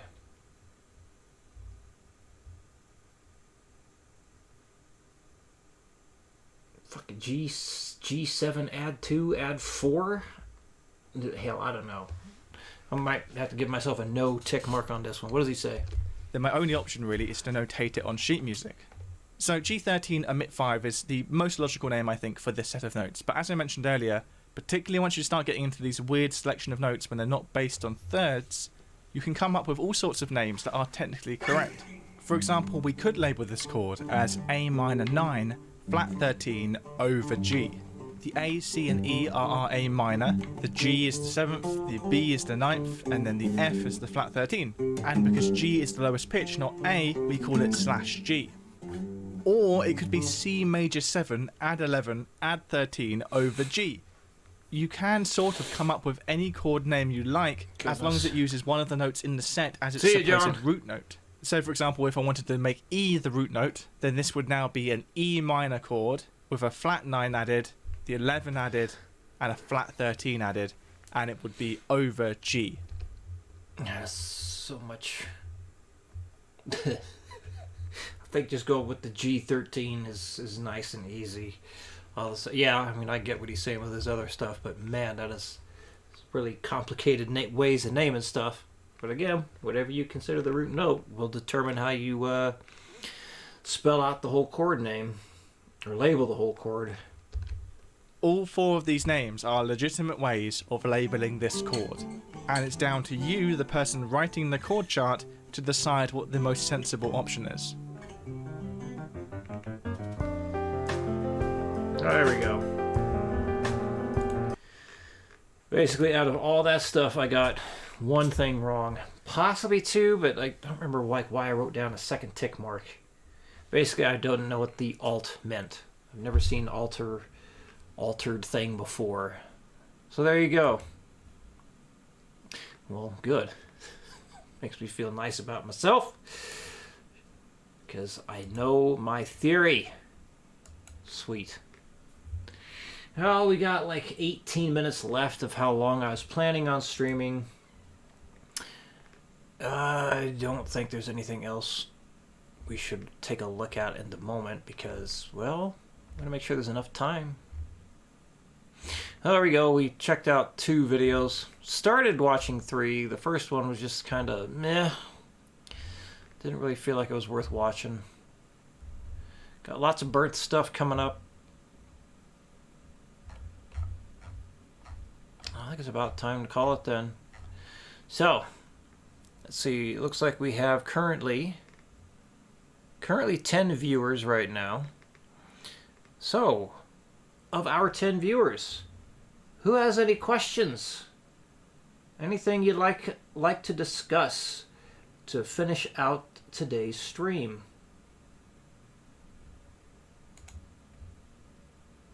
Anything at all? I'll hang out for a bit, see what anyone says, if anything. I'll fiddle around. In fact, you know what? I'm going to get my baritone out. I'm going to fiddle around on that.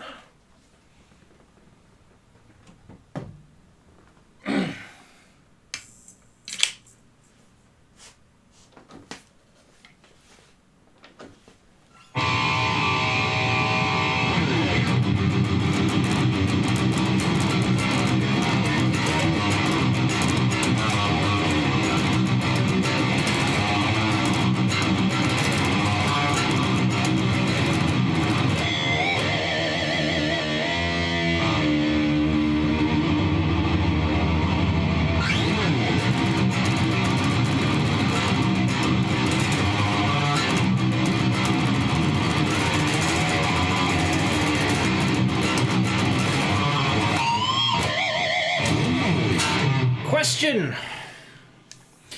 Fuzzy Bunny says, why do you think sweeping is an issue for you? I think it is because you feel a need to be precise with every beat. So artist, Hendrix Malmsteen, got a little bit off but come back. Your take? Sweep picking is an issue for me because I don't practice it enough. That's really it. So like when I'm trying to play sweep picking patterns or whatnot on like these reaction videos, and I say I suck at it, it's because I don't practice those things worth a damn. Like I feel I can do 3-string and 5-string shapes fairly well because I practiced the living hell out of those things back when I was learning sweep picking. Not to say that, like compared to like the scale stuff.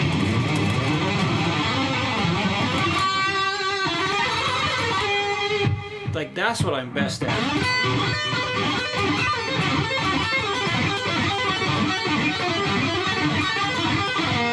Whoops. That was a great note to go to.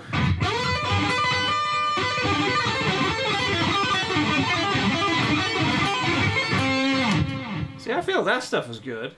But that's just, you know, those very specific patterns that I practiced the ever-living hell out of for a long-ass time. And then we talk about the 5-string stuff. I'm not as good at that.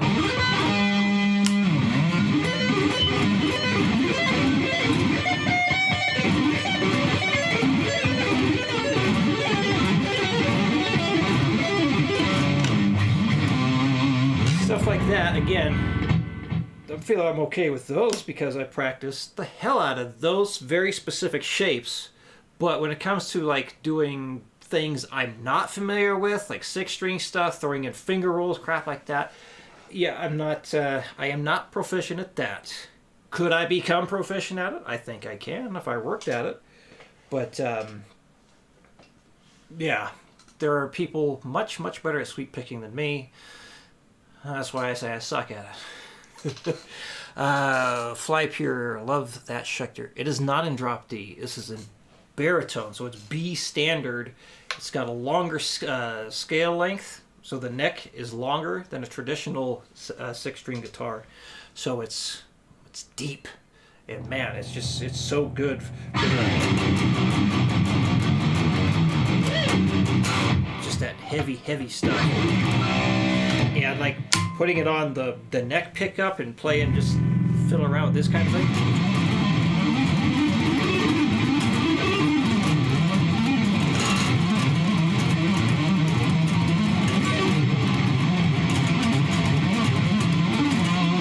Sounds so goddamn cool.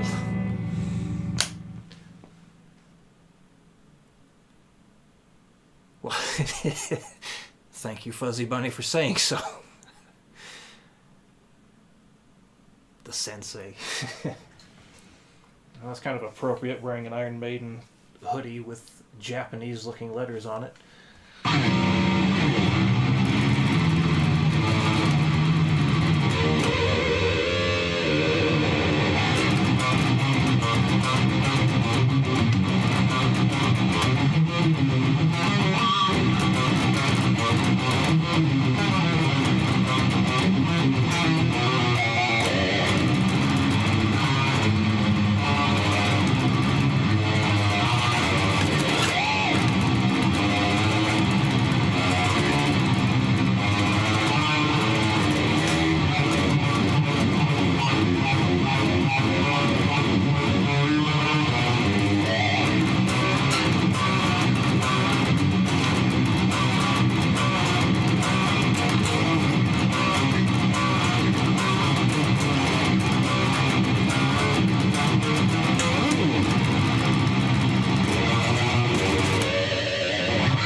Five chords with pointer and pinky. Oh yeah, I do that all the time. It just feels so easy to hold that way. I saw Iron Maiden doing that quite often. Obviously you could do it that way. Ugh, that does need to get tuned. Depending on what I'm playing, I'll use the 2-string or the 3-string version. If I'm doing the stupidly fast stuff, I will only do the 2-string way. Oh man. These poor guitars in this awful, awful weather.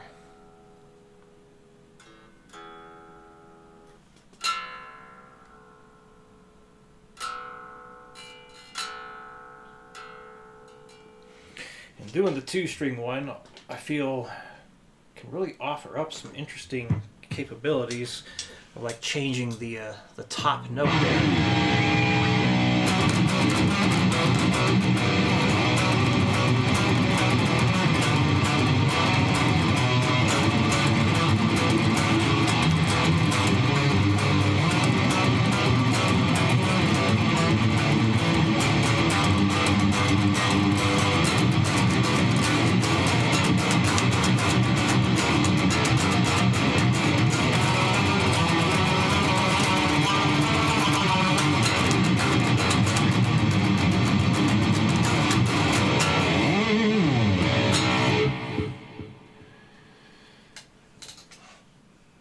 I think Colorado, or the Denver area, got a lot worse than old Cheyenne did.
got 7 minutes till it's time for me to definitely cut out for sure.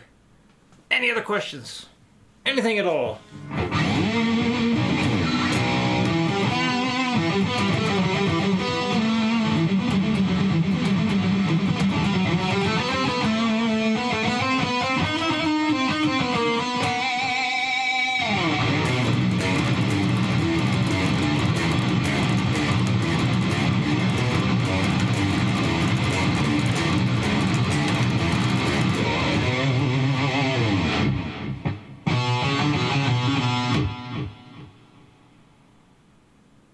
What technique would that be? The palm mute accent pattern stuff?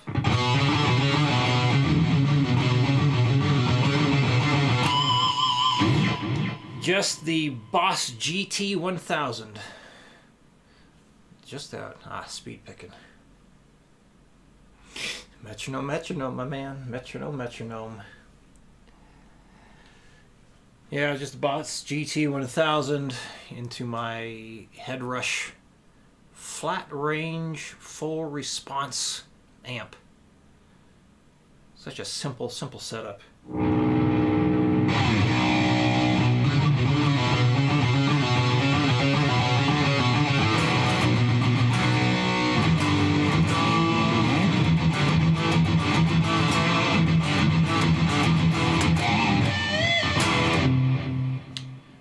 She is.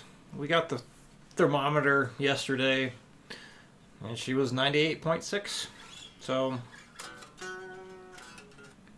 we're going to be looking at a humidifier probably today.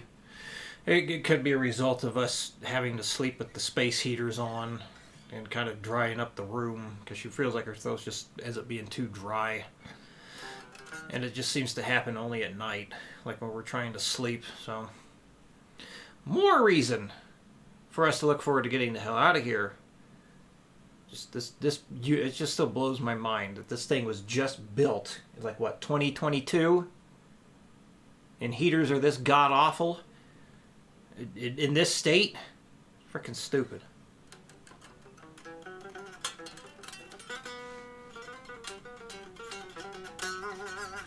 Well, we were praying to Gamera to help us, and I guess he came through.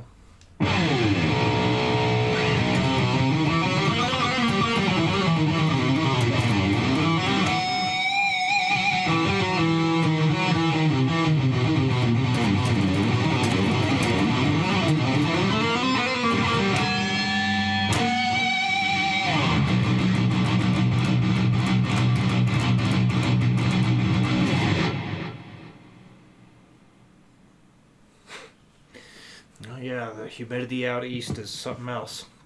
The last time I was in North Carolina, how long ago was that? It's when Troy Grady flew me out there to get hooked up to the lab equipment.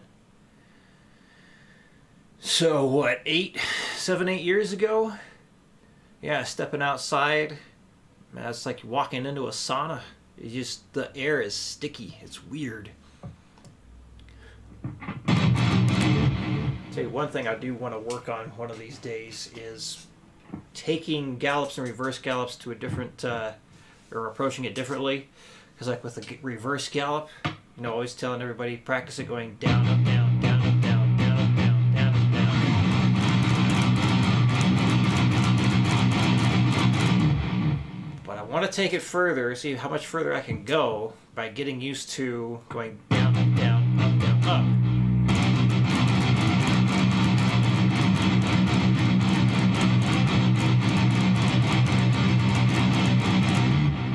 It's just weird trying to control that thing. Because what the heck is this rhythm I always end up doing?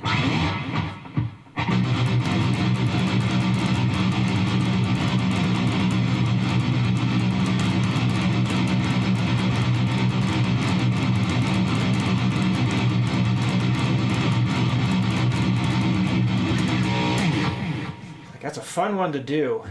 But man, if I'm not doing that back and forth stuff, like that pause picking, I can't do it.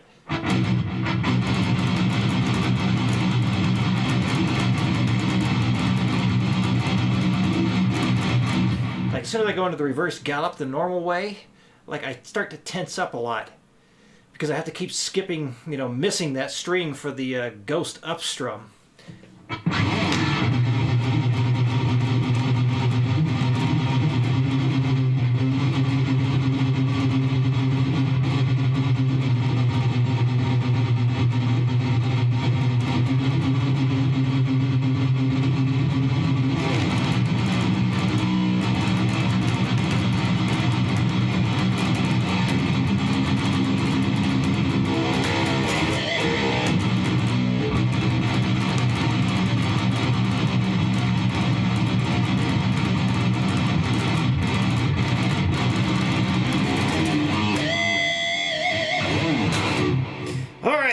Definitely time to call it.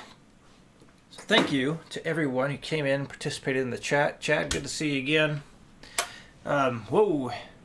Could you do Slayer's Bitter Peace on that? Oh, God. All right, let's try that real quick. Oh! Is that, that's the, of course, it'll be a little bit lower on this.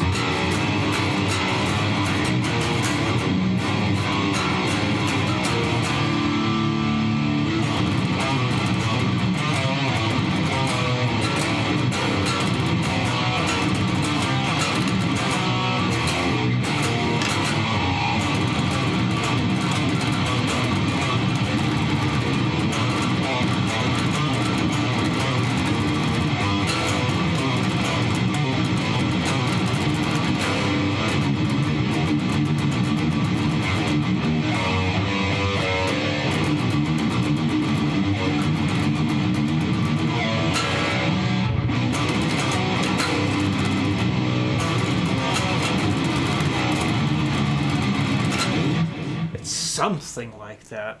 All right. So yes, definitely need to get going here.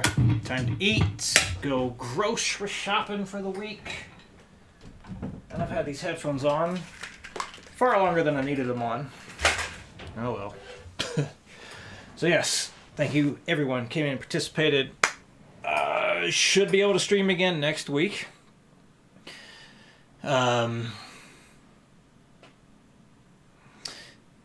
see. Yeah, I should be able to stream again next week. I'm just wondering how we're going to edit down what was done today. Well, something will come out. Edited versions of what we got to react to. I might just do a bunch of birth stuff next time since I have several of those ready to go. All right. And if anyone has suggestions on what you want me to react to, send me a link to it. That'd be good. Just email it to me, john@milehighshred.com. Show me what you want me to react to. I'll check it out. And yeah, that's it. Talk to you all next